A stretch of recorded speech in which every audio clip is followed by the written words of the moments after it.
Does this sound familiar to you? Somebody should do something about that. Isn't that something we think almost every day? About someone who puts trash on the ground, or brutal traffic on a road that no one seems to fix, or the fact that two family members keep fighting and won't figure their shit out. Somebody should do something about that. That's how most of us walk through life, and we complain and we whine and we wish things were different.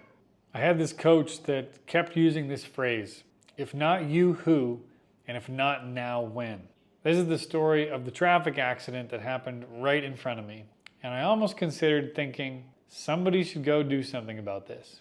I was paying for my groceries and a big bang happened. I look over and two cars are smashed pretty good, spun on the road. And everyone's just staring and looking. I walked outside, I put my groceries on the sidewalk, and I saw the two people in the vehicle. I could see their face. And to me, it looked like one was more seriously injured than the other. It was a guy in a Mercedes, and he looked like he was in trouble, but the woman in the Range Rover next to him looked like she was in a lot more trouble. And I just talked to her real calmly. And I said, hi, what's your name? And I started thinking that maybe I'm supposed to ask her questions that take her mind off of what's happening. She told me where she was going, and then she said, I'm 5 months pregnant. My heart sank. She's in a lot of physical pain. We don't know if the baby's okay or not. Maybe we can just reduce a bit of stress here. I asked her more questions about where she was going, asked her to breathe with me. And after a few minutes later, the fire department came and someone stepped in. And it was just another one of those moments where, did I make a difference? Didn't I make a difference? I don't know. I never saw her again. And I picked up my groceries and I went about my day.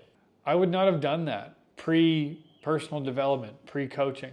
And I think that's maybe one of the best things about what I've gotten from coaching is the confidence and value I see in myself to take action, to get out of my head. See, what keeps us from transformation and great growth in our life is the thoughts we have. Meanwhile, nothing's actually happening. It's all going on up here. And so what I love about coaching, what it's done for me and what it continues to do for me is to help keep pulling me out of my head and into life.